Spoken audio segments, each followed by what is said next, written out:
Milos Forman, comment êtes-vous venu au cinéma? Alors j'ai commencé à penser et j'ai voulu, dans ce temps, toujours épouser les protagonistes féminines. What makes a great director?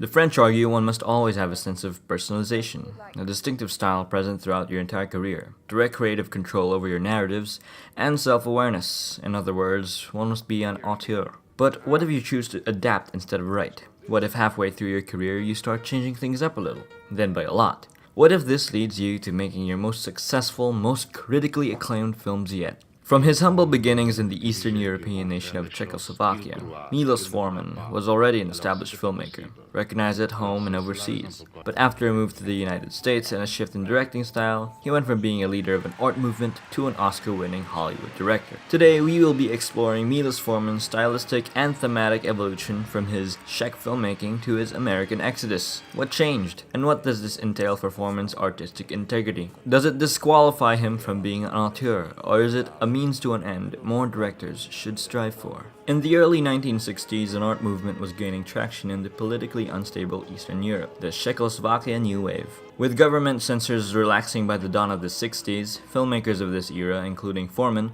were permitted to make more comedic and satirical films. The films born of this movement usually consisted of dark and absurdist humor and the use of non-professional actors. The movement aimed to make the Czech people collectively aware that they were participants in a system of oppression and incompetence which had brutalized them all. Forman achieved this not by creating a hero to champion for the common man, as is the norm for American cinema. Forman, among the rest of the Czech New Wave directors, sought to get this message across by setting the focus of his narratives on ordinary people, in ordinary situations. In The Fireman's Ball, a group of well-meaning firefighters arrange an annual ball for the small town that they inhabit. Along the way, they try to organize a beauty pageant, hold a raffle, and present their elderly former chairman with a token of appreciation. However, the girls they chose turn out to be unwilling, the townspeople and one of the firefighters steal items from the raffle, and their senile former chairman has no idea where he is and what's going on.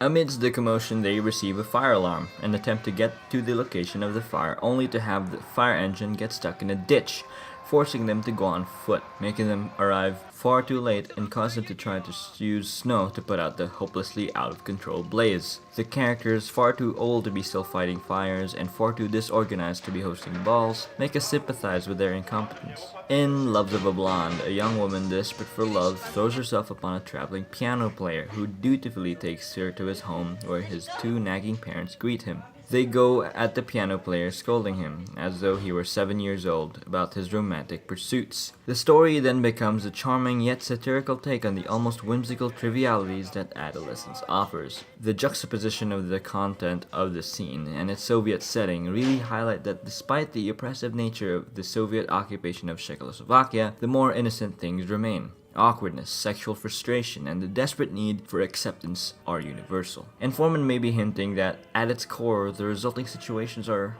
always tragic and are never really satisfying. The audience laughs at the simple absurdity. Compare Loves of a Blonde with an American coming-of-age film, Ferris Bueller's Day Off. Besides its obviously more lighthearted setting, the characterizations and situations are far more larger than life, typical of Hollywood. The film's comedy relies much on the charming, carefree antics of Ferris, who always seems to get away with anything, and the supporting characters' equally silly reactions, like Principal Rooney's obsessive hunt for evidence against Bueller. A great film by its own merits, but not exactly what Forman was all about during this time. Ferris Bueller's interpretation of teen romance was far too optimistic. Forman's Czech films are full of visual humor absent from most comedies during his early career. With much influence from classic silent comedians like Buster Keaton, Charlie Chaplin, and Harold Lloyd, Forman made comedies that were universally entertaining. One such gag he took from the silent era was the chase. Like in the Keaton classic, Seven Chances, Forman featured chases that escalate in absurdity. For example, the pageant stampede in Fireman's and the luncheonette runaway in Taking Off. While a lot of modern slapstick tends to be overdone and call too much attention to it, such as in Step Brothers when Brennan puts his testicles on Dale's drum set out of spite, Forman's style tends to occur naturally. like the barbershop scene in Chaplin's The Great Dictator. It's far more subtle and grounded in reality. Nothing particularly out of the ordinary is going on, but it's still funny. It lies in the situation and the performance of the actors. In The Fireman's Ball, the town's firemen, after having almost every single one of the raffle prizes stolen, attempt to present their former chairman with the token themselves in a deserted ballroom, after they had spent all night trying to arrange a grand ceremony with which to do so. As a final punchline, the chairman thanks the men sincerely as he opens the gift's case, only to find that it had been stolen too. Both films are lauded as excellent snapshots of history, a captured zeitgeist of a land now torn apart. As Eisenstein's The Battleship Potemkin captured Russia at the brink of revolution, Forman captured an honest and humorous portrayal of daily life in a quaint communist Eastern European nation, a microcosm of Czechoslovakia right on the brink of reform and liberalization. Despite it being the poster film for the Czechoslovakia New Wave, The Fireman's Ball would also lead to its downfall. Czech firemen took the film as an attack on their integrity, protesting its release. The Fireman's Ball is the last of the Czech New Wave films, and Forman's last as a resident of Czechoslovakia. The year is 1968.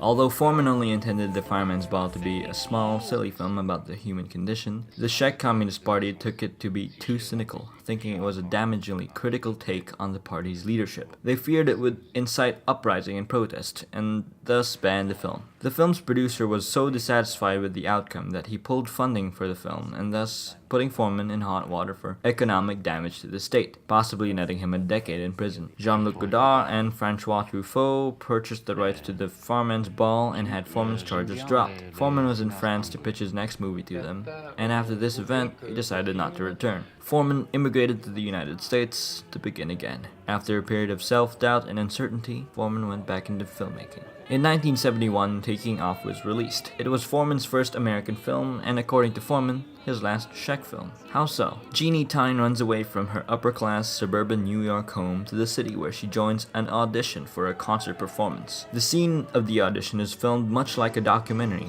and for good reason. It was staged as a real audition. This caused some brutally honest performances from real people, again giving us a nice snapshot of the youth culture of the early 70s. This shows that his Czech sensibilities are still coming strong. He presents a sincere depiction of ordinary people placed in absurd situations. The scene intercuts most of the film, the songs overlaying others, strengthening its narrative. Forman played a lot with the editing in this film, using the audition scene to either add subtext or comedy. Most of the film follows Jeannie's parents in their fruitless search for her, and in one scene where they explore her room to search for clues as to where she might be, Kathy Bates' rendition of "And Even the Horses Had Wings" is juxtaposed with the scene, with the line, "That was the world that I knew as a child."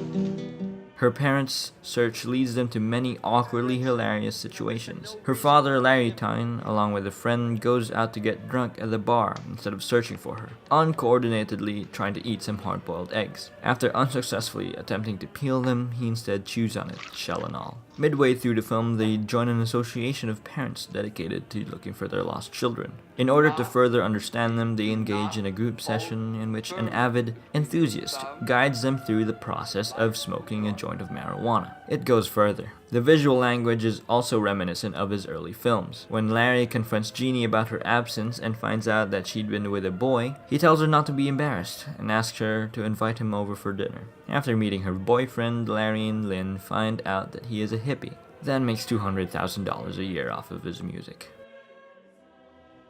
Eager to gain his daughter's affection again, he invites him to perform. When he refuses, Larry, accompanied by Lynn on the piano, sings an operatic ballad in front of a confused Jeannie and her boyfriend. The beautifully awkward scene tells us that in the end, even after all they've gone through, Larry and Lynn still do not understand their child, and Jeannie them.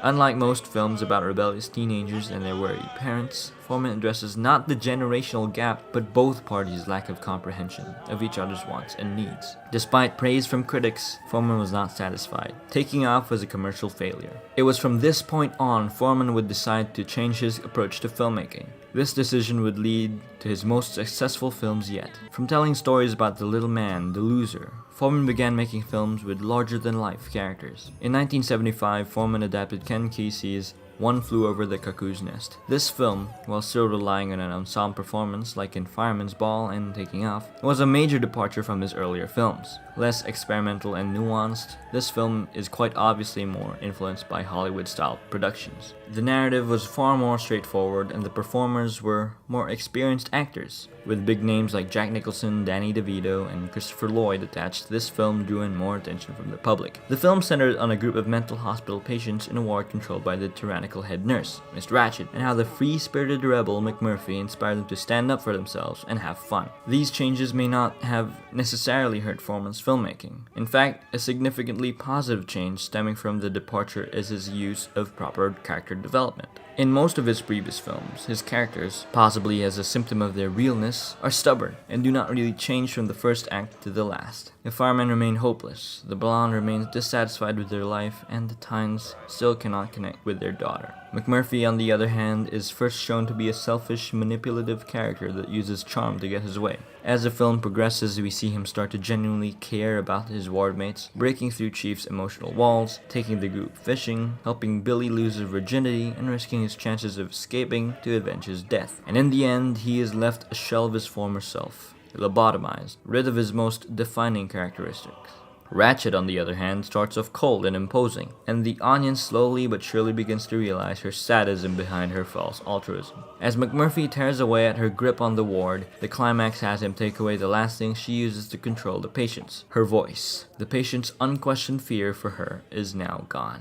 Following Cuckoo's Nest, Forman embarked on another adaptation, but this time a little riskier. The lavish, chaotic, and extremely detailed Amadeus chronicles a fictionalized version of Mozart's final years. The stylistic portrayals and mostly lighthearted tone were still present from Forman's established voice. Filmed in his hometown of Prague, the world of Amadeus felt real and tangible. You could really feel its textures jump out of the screen along with its lively characterization. Tom Hulce's iconic portrayal of Mozart is endearing and tragic, while F. Murray Abraham's Salieri anchors us as an audience. Forman uses him as an analog for us, to help us get emotionally invested in the characters. While not many of us know how it is to be a genius, all of us know how it feels to live in their shadow. To be able to recognize greatness but not be able to reach it is as human as it gets.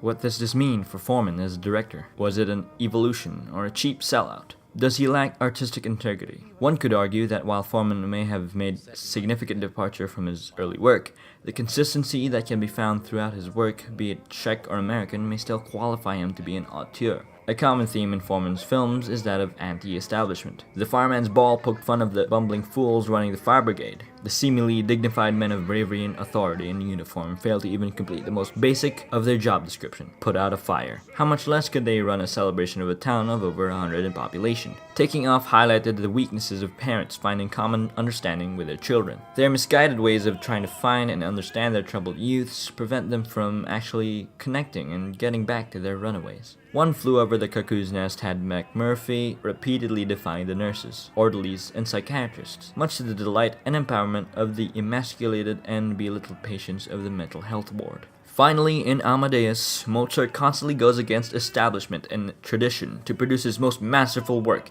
and defends it with such defiance that it instantly earns the respect of the people, and even those in power. MIlos Forman's life, like many great directors, was just as interesting as his films. His style may have changed, but the themes and values he stands for are still evident, despite Hollywood. In his early films, his characters feel awkward and embarrassed and invite you to experience this weird, wonderful world together. His later ones contain more of a spectacle, an escape from this real world into a place of wonder with a hint of tragedy. Either way, Forman deserves recognition for his masterful craftsmanship that many generations will be able to enjoy years from now. Réalisme italien. Je pense que les films de néoréalisme, ce sont les films en paix à la thèse. Et moi, je préfère les films à la cœur.